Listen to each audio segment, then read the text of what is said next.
अंग्रेजी बोलने के लिए ज़रूरी शब्द यानी कि इम्पॉर्टेंट वर्ड्स जो आपको हेल्प करते हैं डे टू डे लाइफ यानी कि रोज़मर्रा के ज़िंदगी की अंग्रेज़ी को एक बेहतर तरीके से और सही तरीके से बोलने के लिए। तो चलिए क्लास को शुरू करते हैं और जानते हैं ये कौन से शब्द हैं, आज कौन से शब्द मैं लेकर के आई हूँ और आपको उनके मतलब के साथ साथ उनका इस्तेमाल भी बताने वाली हूँ। तो चलिए क्लास को शुरू करते हैं। सबसे पहला शब्द है सच। जब भी आप अपने किसी हिंदी वाक्य में ऐसा या इतना शब्द का इस्तेमाल करें तो आप सच शब्द का इस्तेमाल कर सकते हैं। इसकी स्पेलिंग है SUCH। ये सच्चाई वाला सच नहीं है, इसका उच्चारण किया जाता है सच। आप इस्तेमाल करेंगे ऐसा व्यवहार मत करो, डोंट डू सच बिहेवियर। ऐसा व्यवहार मत करो, डोंट डू सच बिहेवियर। अगला शब्द है अनदर, जिसका इस्तेमाल होता है दूसरा के जगह पर। किसके जगह पर? जैसे कहते हैं ना, मेरे पास दूसरे काम भी है, मुझे कोई दूसरा दिखा दो, है ना। इस तरीके के जब आप हिंदी वाक्य इस्तेमाल करें तो आप वहां पर उसकी अंग्रेजी में अनदर शब्द का इस्तेमाल कर सकते हैं। मेरे पास दूसरे काम भी हैं, I have another work also। मेरे पास दूसरे काम भी हैं, I have another work also। much, MUCH, much इसको पढ़ते हैं। इसका इस्तेमाल बहुत या ज्यादा, मतलब कभी भी जब ज्यादा क्वांटिटी दिखानी हो तब इसका इस्तेमाल करते हैं। ठीक है, जैसे उसके पास ज्यादा पानी नहीं है, उसके पास ज्यादा पानी नहीं है। He does not have much water। He does not have much water। अगर उसके कोई चीज अगर किसी के पास जरूरत से ज्यादा हो ना तो वहां पर मच शब्द का इस्तेमाल करते हैं। या फिर कम है तो भी कहते हैं कि जैसे यहां पर बोला कि ज्यादा पानी नहीं है, मतलब मच वाटर नहीं है उसके पास। He does not have much water, right? Hey everyone, welcome to B banker spoken English class. स्वागत है आपका आज की क्लास में। मैं हूं प्रीति मैम और आज की क्लास में हम लोग बहुत ज़्यादा इम्पॉर्टेंट रोज इस्तेमाल होने वाले शब्दों के बारे में पढ़ रहे हैं। इन शब्दों का मैं आपको बताऊंगी कैसे इस्तेमाल होता है, इनका अर्थ क्या होता है हिंदी में, साथ ही साथ इनके अर्थों का और इन शब्द का इस्तेमाल करके भी वाक्य के माध्यम से आपको करा रही हूँ। तो इस क्लास की जैसे ही और भी क्लासेस और conceptual classes, daily life practice वाली क्लासेस और कॉन्वर्सेशन वाली क्लासेस, ये वेराइटीज ऑफ क्लासेस जो हैं यहाँ पर रोज आती हैं। कहाँ पर भाई? B banker spoken English class पर रोज आती हैं। तो अगर आप इस चैनल पर पहली बार आ रहे हैं तो सब्सक्राइब बटन को क्लिक करके बेल नोटिफिकेशन को ऑन कर लीजिएगा ताकि आगे जो भी क्लास आए आपको जरूर पता लग जाए। इसके साथ ही चलिए क्लास को आगे बढ़ाते हैं। अगला शब्द है मैनी, MANY। इसका मतलब भी होता है बहुत या ज्यादा। तो समझने वाली बात यह है कि हमारे पास फिर दो शब्दों की जरूरत क्यों ही पड़ी। एक मैंने अभी आपको बताया मच, उसका मतलब भी होता है बहुत या ज्यादा। यहाँ पर है मैनी, इसका मतलब भी होता है बहुत या ज्यादा। तो फिर मैम आपके मन में ये सवाल आना चाहिए कि मैम दो शब्द क्यों हम पढ़ें जब मतलब दोनों का सेम है। बिल्कुल सही सवाल है। जवाब इसका इतना सा है कि मच जो शब्द है वो हमेशा अनकाउंटेबल नाउन्स के साथ इस्तेमाल होता है, जैसे पानी, दूध, जिसका इस्तेमाल जो है जिसको आप काउंट नहीं कर सकते हैं। करेक्ट।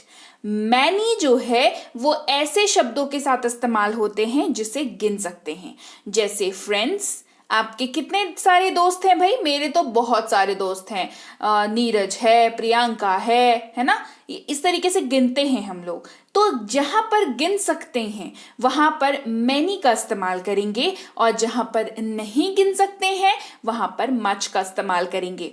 उसके बहुत दोस्त हैं, शी हैज मैनी फ्रेंड्स। उसके बहुत सारे दोस्त हैं, शी हैज मैनी फ्रेंड्स। अगला शब्द है सम, जिसका मतलब होता है कुछ। क्या मतलब होता है? कुछ इसका मतलब होता है। जैसे मुझे कुछ काम है, I have some work to do. मुझे कुछ काम है, I have some work to do. बहुत इस्तेमाल करेंगे शब्द वेरी का।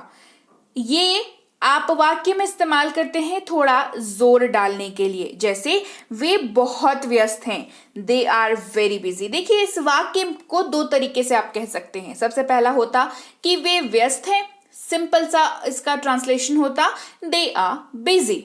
सिंपल, बहुत ही आसान है, कोई दिक्कत नहीं है। लेकिन आप जिनके बारे में बात कर रहे हैं, आप सामने वाले को ये बताना चाहते हैं कि बहुत व्यस्त हैं, मतलब बहुत ही व्यस्त हैं, आपसे नहीं मिलेंगे, नहीं मिल सकते हैं। क्यों? क्योंकि बहुत व्यस्त हैं। तो हमने बहुत को तो दिखाना है, बहुत को तो बताना है अंग्रेजी में भी, तो वहां पर वेरी का इस्तेमाल किया जाता है। हमने क्या कहा? They are very busy. वे बहुत व्यस्त हैं, दे आर वेरी बिजी। कई या अनेक, इस्तेमाल करते हैं शब्द सेवरल का। किसका इस्तेमाल करते हैं? सेवरल का। इसको सेवरल पढ़ते हैं, ठीक है।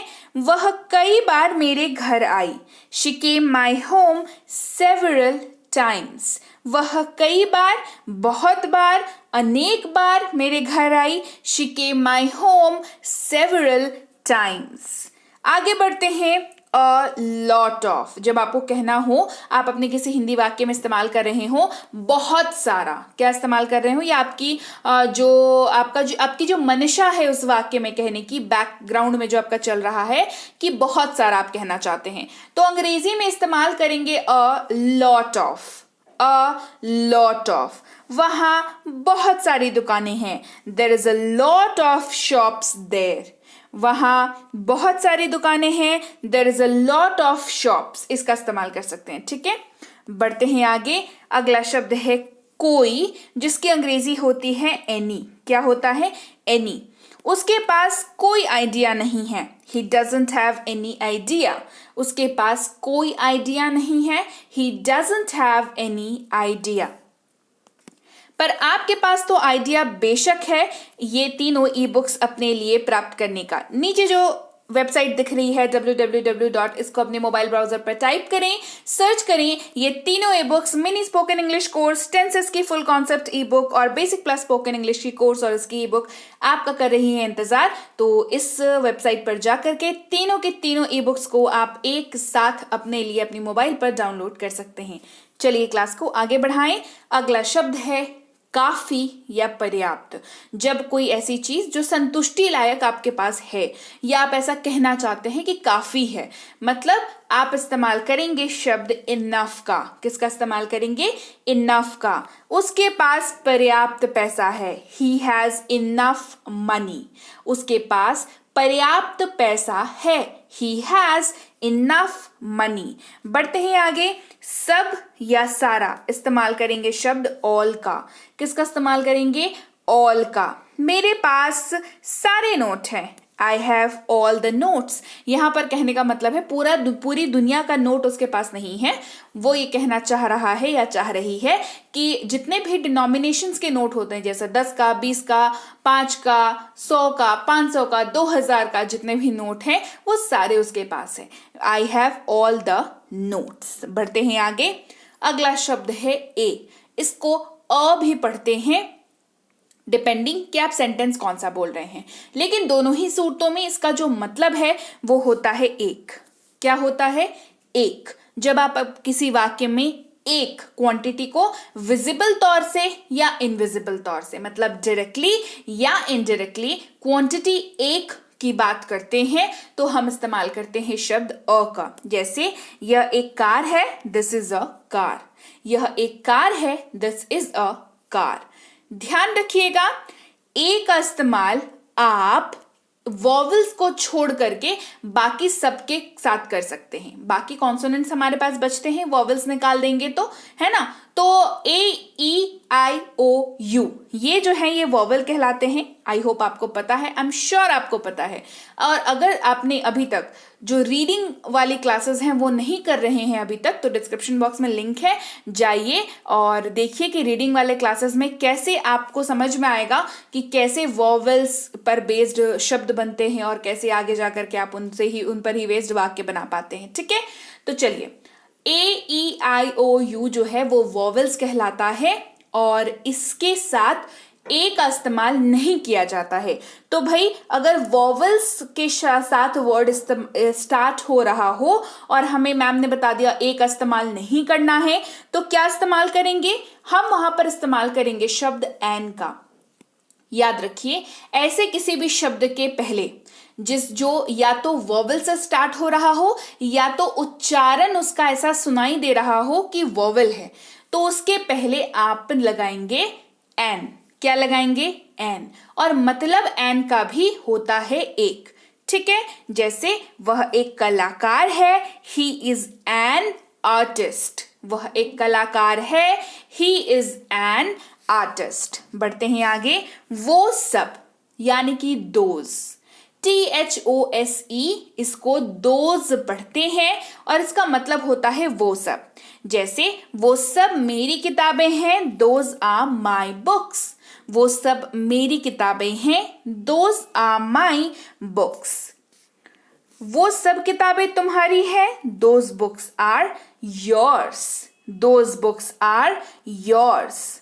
अगला शब्द है द, THE, द। जानकर आपको हैरानी होगी कि द के लिए अगर आप सीधे सीधे कोई शाब्दिक अर्थ ढूंढेंगे तो आपको नहीं मिलेगा, क्योंकि द का इस्तेमाल जो है वो विशेष संज्ञाओं को सूचित करने के लिए किया जाता है। विशेष संज्ञाओं को सूचित करने के लिए, राइट? जैसे टीवी चालू है, the TV is on.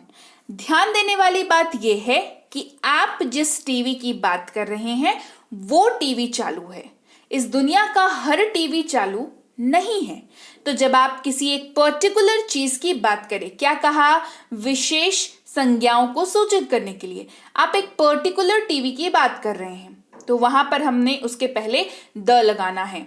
The का इस्तेमाल इसके अलावा भी वैरायटीज में किया जाता है। वैरायटीज रूल हैं द को इस्तेमाल करने के और यूजेज भी हैं। अगर आपने अभी तक द के ऊपर जो मैंने क्लास कराई है, सिर्फ द के ऊपर पूरी की पूरी मास्टर क्लास जो कराई है नहीं देखी है, तो जरूर से देखिए उस क्लास को। और चलिए अब हम लोग आगे बढ़ते हैं। बस पकड़ो, टेक द बस। क्या बताया? विशेष संज्ञाओं को सूचित करने के लिए टेक द बस। अब रास्ते की हर बस लेते चलोगे क्या? नहीं। आपको पता है कौन सी बस की बात की जा रही है, आप उसी बस पे जाके बैठोगे, है ना? तो यहां पर द का इस्तेमाल कर लिया हमने। अगला शब्द है दिस, जिसका मतलब होता है यह। जैसे यह मेरी किताब है, दिस इज माई बुक। यह मेरी किताब है, दिस इज माई बुक। मुझे ये पसंद नहीं है, आई डोंट लाइक दिस। मुझे यह पसंद नहीं है, I don't like this. These, जब आप ये सब कह रहे हो तो इस्तेमाल होता है दीज। क्या इस्तेमाल होता है? दीज।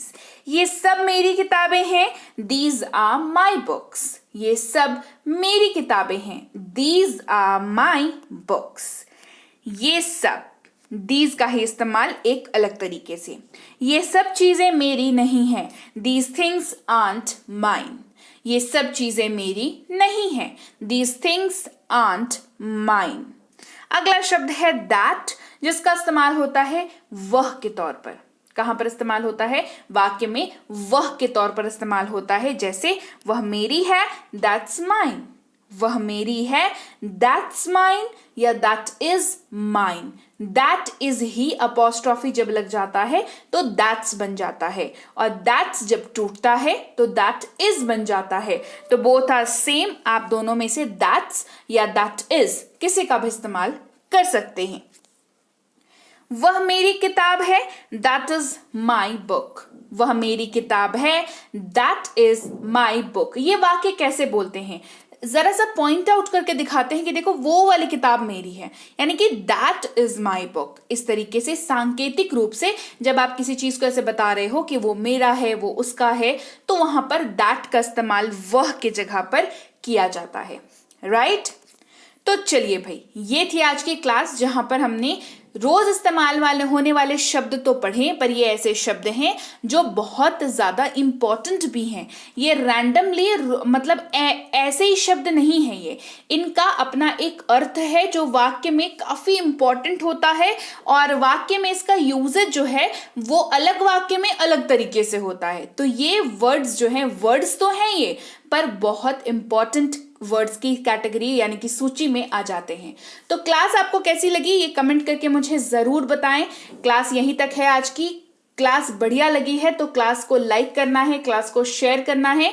चैनल को सब्सक्राइब नहीं किया है तो वो भी जल्दी से कर लेना है। इसके साथ ही टेंसेस की ई बुक, फुल कोर्स कॉन्सेप्ट वाली ई बुक, ये वाली अगर अभी तक नहीं ली है तो इस नंबर को पहले फोन पर सेव करिए।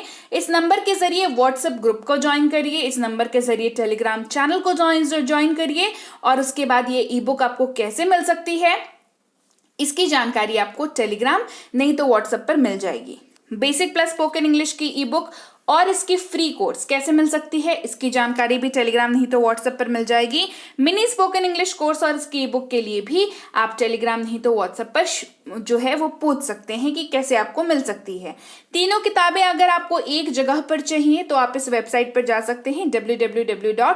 इसको अपने मोबाइल पर सर्च करेंगे तो ये तीनों ई बुक्स जो हैं आपको एक जगह पर मिल जाएगी, जहां पर आप इजीली इन तीनों ई बुक्स को डाउनलोड कर सकते हैं। और डाउनलोड करने के बाद अपना डाउनलोड सेक्शन फोन का जरूर चेक कर लें। ई बुक्स जो है आपको आपके फोन पर ही मिल जाएंगी।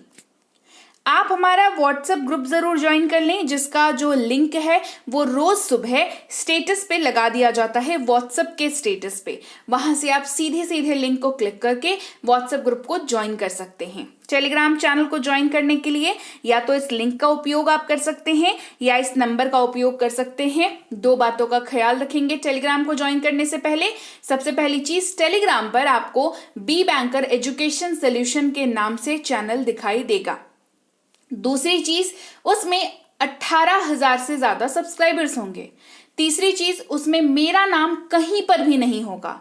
तो आपको अगर मेरे नाम से कोई चैनल दिखे तो वो नकली है, वो ऑफिशियल चैनल नहीं है, आपको वहां पर नहीं जाना है। आपको बी बैंकर एजुकेशन सोल्यूशन को ही ज्वाइन करना है और 18,000 से ज्यादा सब्सक्राइबर्स है, इसको चेक कर लेना है, राइट। आप टेलीग्राम व्हाट्सएप दोनों जगहों पर हमारे पेड कोर्सेज की जानकारी प्राप्त कर सकते हैं, जैसे कि प्रीमियम स्पोकन इंग्लिश का कोर्स है, बेसिक इंग्लिश रीडिंग का कोर्स है। दोनों ही कोर्सेज की फ्रेश बैच जो है वो कब शुरू हो रही है, आप कैसे उसमें एडमिशन ले सकते हैं, ये सारी बातें आप टेलीग्राम नहीं तो व्हाट्सएप पर मैसेज करके पूछ सकते हैं। आपको जानकारी हमारी ओर से प्रोवाइड कर दी जाएगी, राइट। तो चलिए भाई, मैं आपसे मिलूंगी आपकी अगली क्लास में। Till then, thank you so much for watching. Stay tuned to B Banker Spoken English